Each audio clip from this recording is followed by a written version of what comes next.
Hi friends, ഇന്ന് നമുക്ക് കുറച്ച് അടിപൊളി അച്ചപ്പം ഉണ്ടാക്കിയെടുക്കാം. അപ്പോൾ നമുക്കിന്ന് അച്ചപ്പം ഉണ്ടാക്കിയാലോ? അപ്പോൾ അച്ചപ്പം ഉണ്ടാക്കാനായിട്ട് ഞാനിവിടെ 1/2 കിലോ പൊടിച്ച അരിപ്പൊടി എടുത്തിട്ടുണ്ട്. അതിലേക്ക് ഒരു വലിയ അരമുറി തേങ്ങ ചിരകി പാലെടുത്ത് വെച്ചിട്ടുണ്ട്, ഒരു 1.5 ഗ്ലാസ്. പിന്നെ 250 ml കപ്പിൽ ഞാനൊരു 3/4, അത്ര പോരാ, ഈ ഒരു അളവിൽ പഞ്ചസാര എടുത്തിട്ടുണ്ട്. കറക്റ്റ് മധുരം വേണമെങ്കിൽ ഒരു 3/4 ഗ്ലാസ് കറക്റ്റ് ഫുള്ള് 250 തന്നെ എടുക്കാം കേട്ടോ. അപ്പോൾ നല്ല മധുരം കിട്ടും. ഞാൻ പിന്നെ അത്ര മധുരം വേണ്ട എന്നിട്ട് കുറച്ച് എടുത്താണ്. പിന്നെ അതിലേക്ക് നമുക്ക് കുറച്ച് കരിഞ്ജീരകം വേണം, ഒരു മുട്ട വേണം, പിന്നെ കുറച്ച് ഏലക്കപ്പൊടിയും ഒരു നുള്ളു ഉപ്പ്, അത്രയാണ് വേണ്ടത്. അപ്പോൾ നമ്മൾ 1/2 കിലോ എടുത്തു വെച്ചിരിക്കുന്ന അരിപ്പൊടിയിലേക്ക് കുറച്ച് മൈദ, ഈ ഒരു അളവിൽ മൈദ ഇട്ട് കൊടുക്കുന്നുണ്ട്. അതൊന്ന് നല്ലപോലെ ഒന്ന് മിക്സ് ചെയ്ത് കൊടുക്കാം.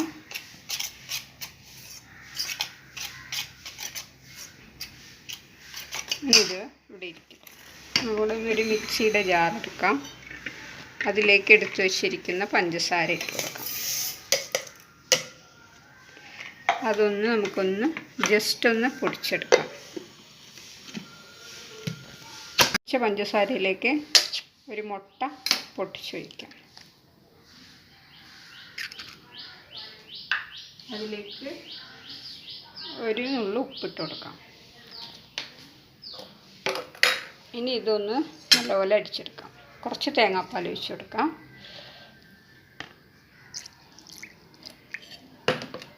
എന്നിട്ടൊന്ന് അടിച്ചെടുക്കാം. നമ്മൾ മുട്ടയും പഞ്ചസാരയും തേങ്ങാപ്പാലും അടിച്ചെടുത്തത് നമ്മൾ ഈ പൊടിയിലേക്ക് ഒഴിച്ച് കൊടുക്കാം. എന്നിട്ട് നല്ലപോലെ ഇളക്കി കൊടുക്കാം.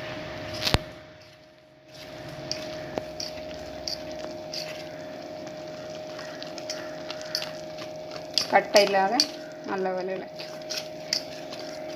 കണ്ടല്ലോ. ഇനി ബാക്കിയുള്ള തേങ്ങാപ്പാലും നമുക്ക് ഈ മിക്സിയുടെ ജാറിലേക്ക് ഒഴിച്ച് അതൊന്ന് കഴുകിയെടുക്കാം. എന്നിട്ട് അത് ഇതിലേക്ക് ഒഴിച്ചെടുക്കാം. ഇനി നമ്മളിതിലേക്ക് എടുത്തു വച്ചിരിക്കുന്ന കരിഞ്ജീരകം, കുറച്ച് ഏലക്കപ്പൊടി, ഒരു 1/4 ടീസ്പൂൺ ഏലക്കപ്പൊടി, എന്നിട്ട് നല്ലപോലെ ഒന്ന് ഇളക്കി കൊടുക്കാം.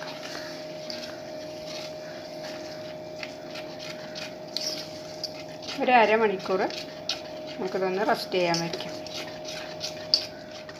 ഇതിൻ്റെ കൺസിസ്റ്റൻസി ഞാൻ കാണിച്ചു തരാം.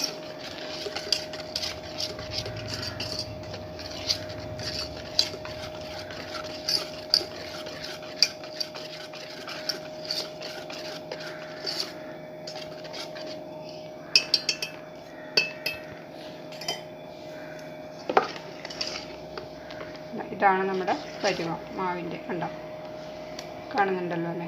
ഇതിൽ നമുക്കൊരു അരമണിക്കൂർ കഴിഞ്ഞ ശേഷം ഫ്രൈ ചെയ്തെടുക്കാം. അപ്പോൾ അരമണിക്കൂർ നമുക്കിതൊന്ന് റെസ്റ്റ് ചെയ്യാൻ വയ്ക്കാം. ഓക്കെ, നമ്മുടെ അച്ചപ്പത്തിൻ്റെ മാവ് റെഡി ആയിട്ടുണ്ട്. നമുക്ക് നേരെ സ്റ്റൗവിലേക്ക് പോകാം. നമ്മൾ ഓയിൽ ചൂടാവാൻ വെച്ചിട്ടുണ്ട്. ഓയിൽ ചൂടായിക്കൊണ്ടിരിക്കണം. നമ്മൾ അച്ചപ്പത്തിൻ്റെ അച്ച് നമ്മൾ ഓയിലിൽ ഇതൊന്നിങ്ങനെ ചൂടാവാൻ വേണ്ടി കുറച്ച് നേരം മുക്കി വയ്ക്കണം. അതുപോലെ തന്നെ ഞാൻ പിന്നെ മാവ് മുക്കാനുള്ള എളുപ്പത്തിന് ഒരു ചെറിയ പാത്രത്തിലേക്ക് മാറ്റിയിട്ടുണ്ട്. അപ്പോൾ ഇനി നമുക്ക് ഇതൊന്ന് ആരംഭിച്ച് നോക്കാം. അച്ചപ്പം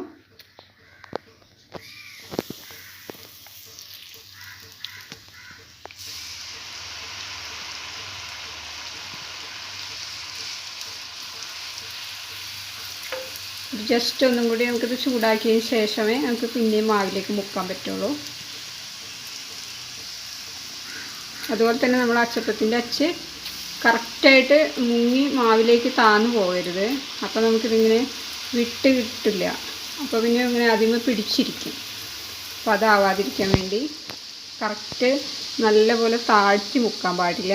ഇത് കാണുന്നുണ്ടോ നോക്കിക്കോളൂ. കണ്ട, ഇങ്ങനെ മോൾ ഭാഗം മുങ്ങാത്ത രീതിയിൽ താത്തി വെച്ച് കൊടുക്കാം.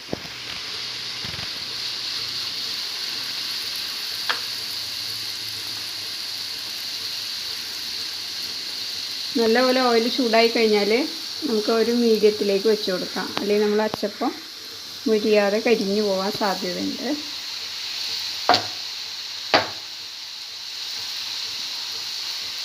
ഇനി നമുക്കിതൊന്ന് തിരിച്ചിട്ട് കൊടുക്കാം. ആദ്യത്തെ തിരിക്കാം.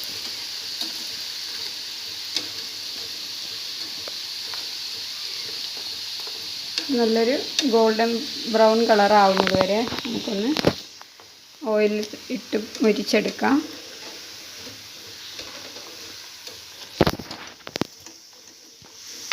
മുരിഞ്ഞു വരട്ടെ. നമ്മുടെ അച്ചപ്പം ഗോൾഡൻ ബ്രൗൺ കളറായിട്ടുണ്ട്. നമുക്കിതൊന്ന് കോരിയെടുക്കാം ഓയിലിൽ നിന്ന്.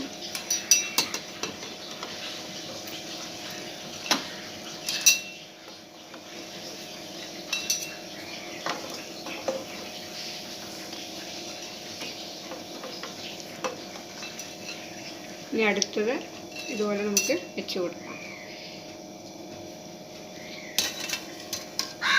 കണ്ടല്ലോ.